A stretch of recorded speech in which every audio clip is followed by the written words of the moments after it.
Okay, so today I'm going to be picking this lovely Yale 500. Got the key there. I was lucky enough to get one of the older ones with counter milling. We're using bottom of keyway tension for once, and a very shallow hook. And what we'll do is get to the back of the lock with a bit of wiggling. Oh, there we go. Although we don't go. Let's try again. I find this pick's a lot easier if you go back to front, but to start with it's a massive faff getting the pick to the back. You need to do it without any tension on. Otherwise, there we go. There we go. So you might have seen from the key as well, all the pins are really high cut. So I'm having to pick right off the top of the warding, because otherwise I just can't get them high enough. It says that was 5 sat.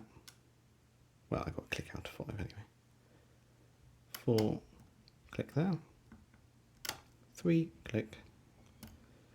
2, and then 1 will have bumped with the shank of the pick.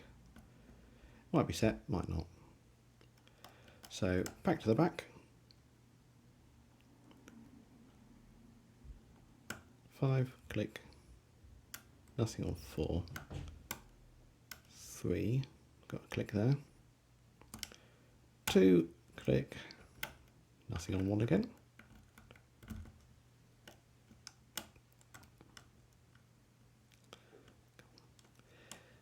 There are spools in it, but I never get very much counter rotation off them. I think they're fairly subtle. There we go. 4 again.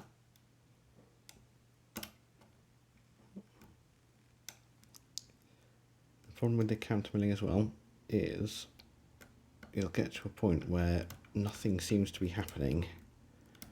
And you just need to go through and just give all the pins a little wiggle. See if you can get them above the milling.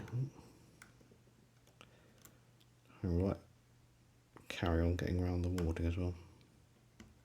It's almost like that's why they put it in. 4, 3, 2, nothing on 1 again. I think I'd overset 1. So I just let off a little bit of tension there to let him drop.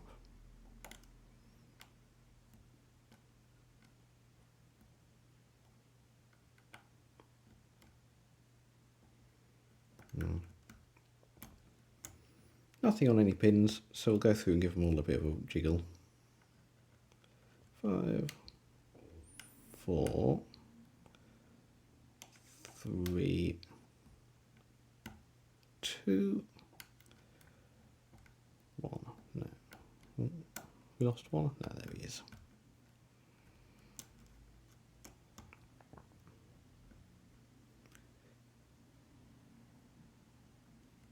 Five, 4.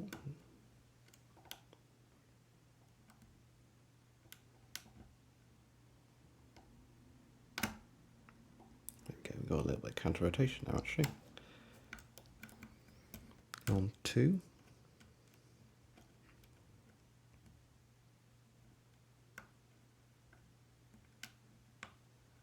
Oh, got a little bit of movement there.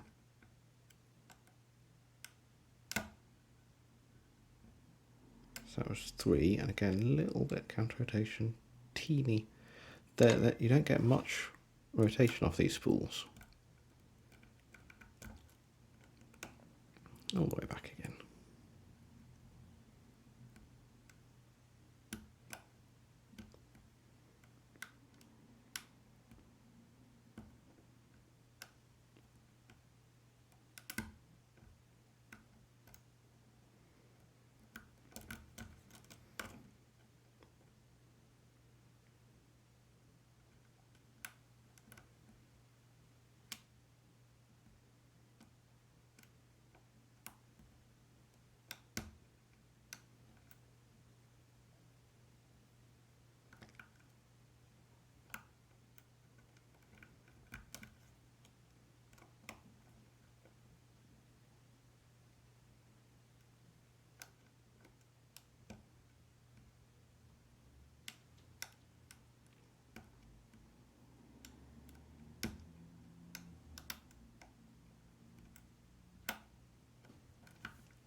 just nudged somebody.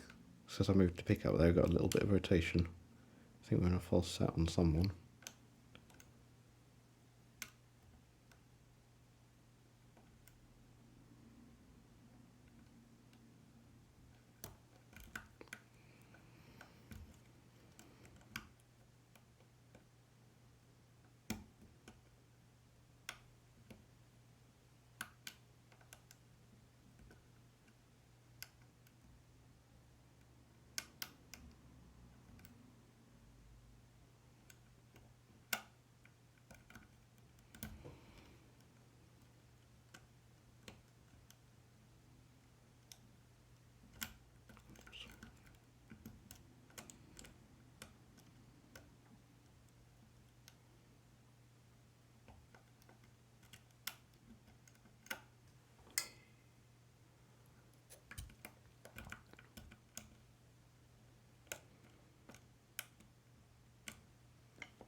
Come on, who's holding us up?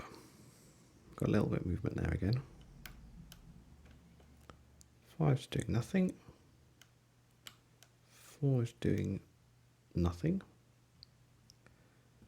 3 doing nothing. 2 is doing nothing. And 1 also doing nothing. So I think we must be on the milling somewhere.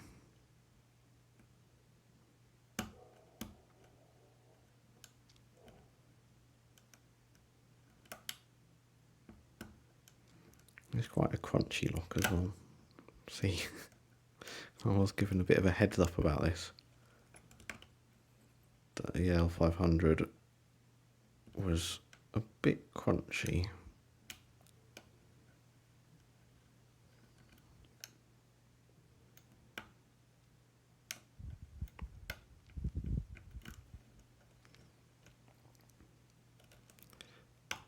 I was going to do an ABC 90, but literally as I sat down to film it, put the key in to show that the key worked, and suddenly it didn't work. Oh, there we go, we got it open.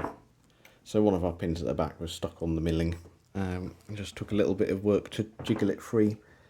Right, so let's get this gutted.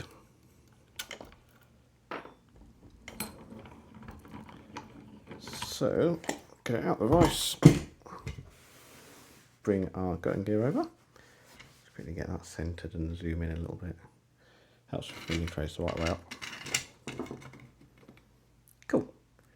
So, like normal, I've replaced the circle on the back because I don't like removing the normal metal ones. It's just a bit of a faff. So, if I get my pliers in, get that clip off, we'll just chuck that over there. That's fine. Okay, where's my key gone? See, the other thing about this, we'll just leave that there for a second, is the key for it. Like, it's really flat, like really high bitting. I've got another Yale with 6-pin, but like, look how much deeper those cuts are.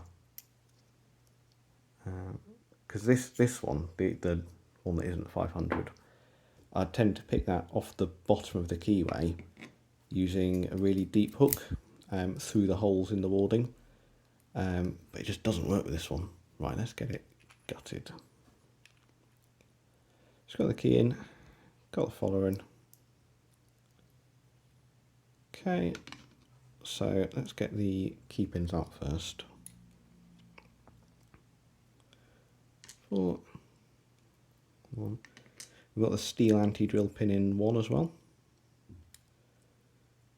Any of them want to stick their heads up? No, okay. Do the old-fashioned way then.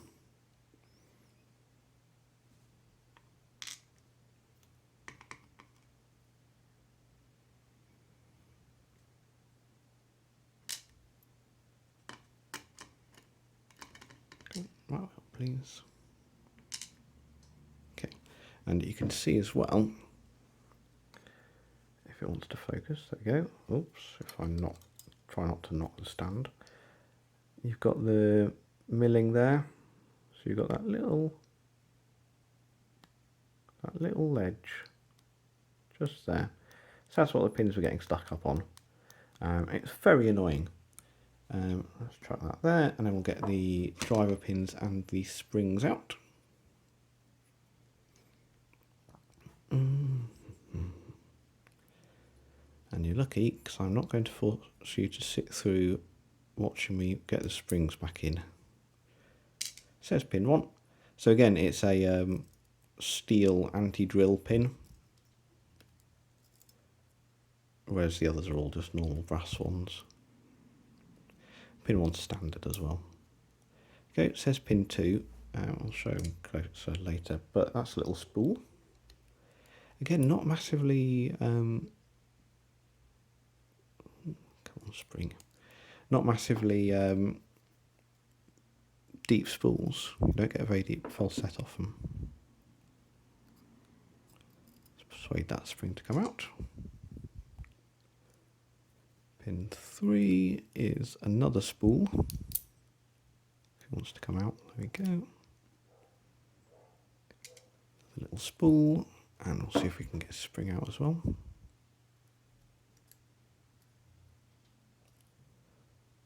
So of course my phone's in the way because I'm trying to film, so I can't really see what I'm doing. Oh, come on, we'll just tap him out. Try not to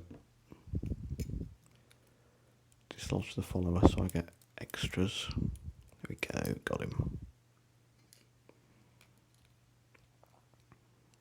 Pin 4. Oh look, another spool. It's almost like Yale invented them or something.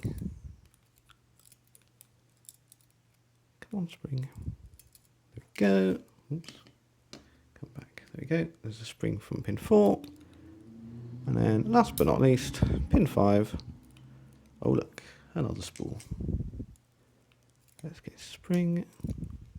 Cool. In fact, he's the last one. We'll just turn him upside down and shake him. There we go. There we go. So that is it gutted. And we'll just get everything in frame like that. Give you a little close up on the pins as well. So yeah, like I said, standard in pin 1, and that's the steel anti-drill one. So that's harder than the others. So it's right at the front. If you try to drill it, you hit those and stop, is the idea. Spool, spool, spool, spool. And yeah, the milling is what makes it particularly nasty. But there we go. Picked and gutted.